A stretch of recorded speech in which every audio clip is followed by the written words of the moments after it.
The Flame Beneath Time by Greg Salters. This is an upper intermediate level B2 Flamma Indomita story. Dr. Maya Chen rubbed her tired eyes, the ancient text before her swimming with characters she'd been decoding for hours. As a linguistic anthropologist specializing in gender and sexuality in historical texts, she was used to long nights in university archives. But this particular collection was different. What had started as research into gender nonconforming individuals in ancient Chinese texts had led her down an unexpected path. The passage before her described a glowing-skinned guardian with hair of living flame who spoke as a choir of 1,000 voices and protected a group of gender wanderers during the Tang dynasty.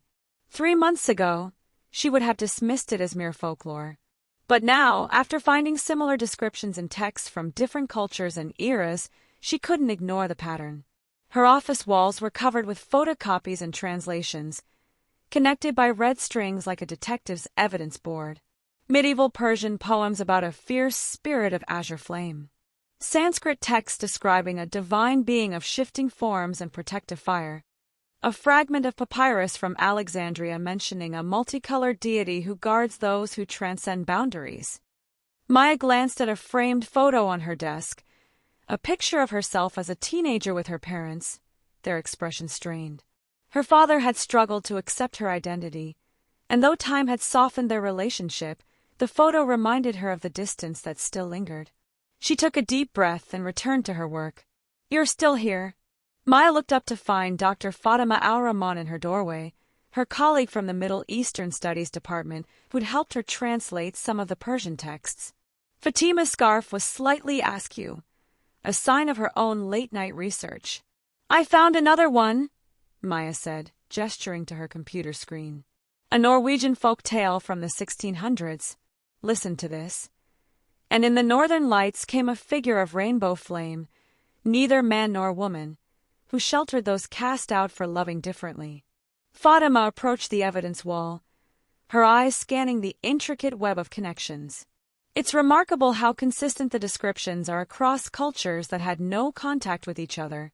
The multicolored rainbow-like skin, the flames, the voice, the protection of gender nonconforming people. And the name variations, Maya added, pointing to a section of her notes. Each culture has their own term, but they all translate roughly to eternal flame, or unquenchable fire. When I found references to Flamma Indomita in Latin texts, I thought that was the origin. But I found older references in Chinese as Bumijihua and in Sanskrit as Akaya Agni. In Norse legends, they called it Hin Aslok Vandi Logi, the unextinguishable flame, while in ancient Mesopotamia, it was known as Nuska Spark, a divine fire associated with protection and transformation. Maya stood, stretching her cramped muscles, and walked to the wall of evidence. The earliest reference I've found is from ancient Mesopotamia, but I'm certain there are more. It's as if this entity has always existed, appearing wherever and whenever people outside gender or sexual norms needed protection.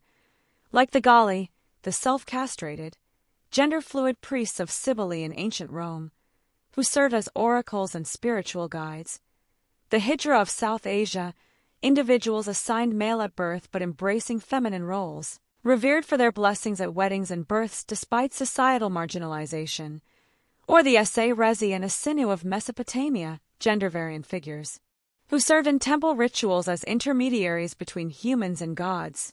Even the Bardache, referenced in early colonial accounts of indigenous North America as a term for two-spirit individuals, or the two-spirit people themselves, recognized by numerous Native American cultures for their unique spiritual and social roles, reflect this timeless presence.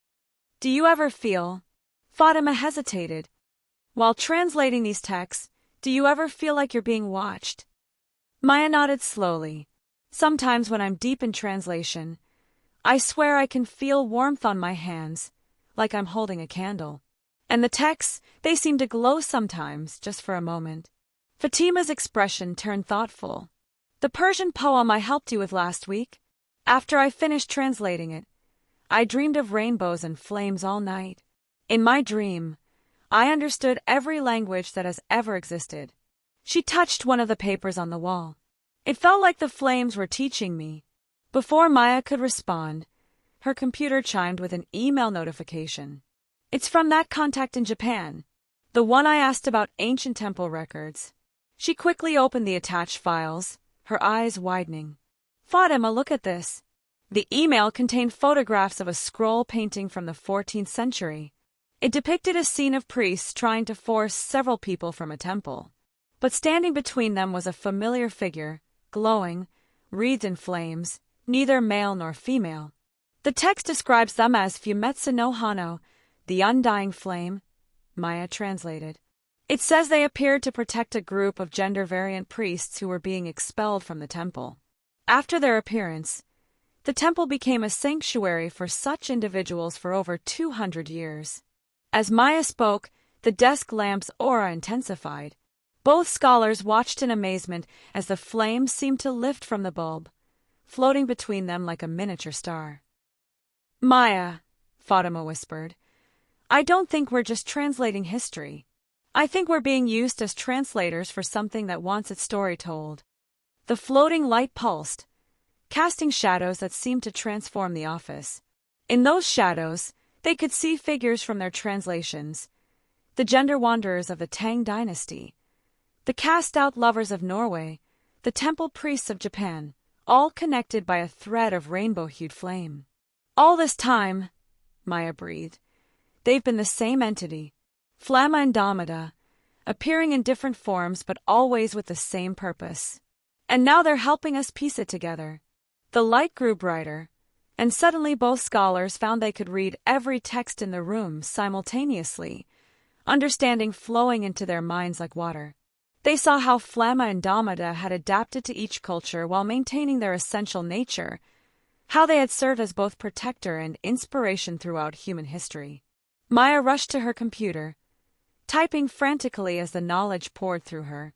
Fatima grabbed a notebook, her pen flying across the pages. They worked through the night, guided by that steady rainbow light, connecting stories that had been scattered across time and culture. As dawn approached, the light finally faded, leaving them with hundreds of pages of notes and translations. They had mapped Flamma Indomita's appearances across 6 continents and nearly 4,000 years of human history. In the months that followed, Maya and Fatima traveled the world, collecting more stories and connecting with other scholars who had encountered references to Flamma Indomita in their research. They created a digital archive, translating each story they found into multiple languages. But more importantly, they began sharing these stories with LGBTQ+ communities around the world. At a youth center in Bogota, a teenager read about Flamma Indomita for the first time and wept, feeling a connection to a history they hadn't known was theirs. In a remote village in Norway, an elder recognized the figure from stories their grandmother had told. At a conference in Bangalore, activists incorporated the symbol of the rainbow-hued flame into their Pride March, carrying its message of protection and resilience forward. And sometimes, when they told these stories, listeners would report feeling a peculiar warmth in their hands or seeing a rainbow-hued glow in nearby flames. Maya and Fatima would simply smile, knowing that Flamma Indomita was still there, still watching, still ensuring their story was told in every language, in every culture, in every time. For they had learned the greatest truth of all, that Flamma Indomita wasn't just a subject of translation, but a translator themselves, rendering the language of pride and resistance into forms each culture could understand. The eternal flame spoke in all tongues, burned in all hearts, and continued to illuminate the path for those who needed its light most.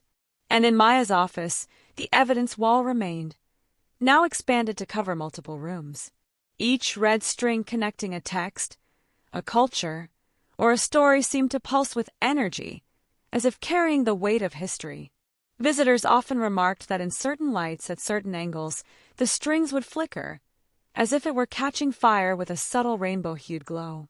To Maya and Fatima, it was a living testament to the enduring presence of Flamma Indomita, an eternal flame that transcended borders and eras, threading its light through the lives of all who dared to defy the boundaries of conformity. Thanks for listening. For more great Flamma Indomita adventures, visit the Queer Triptych at www.queertriptych.weebly.com. Don't forget to like and subscribe.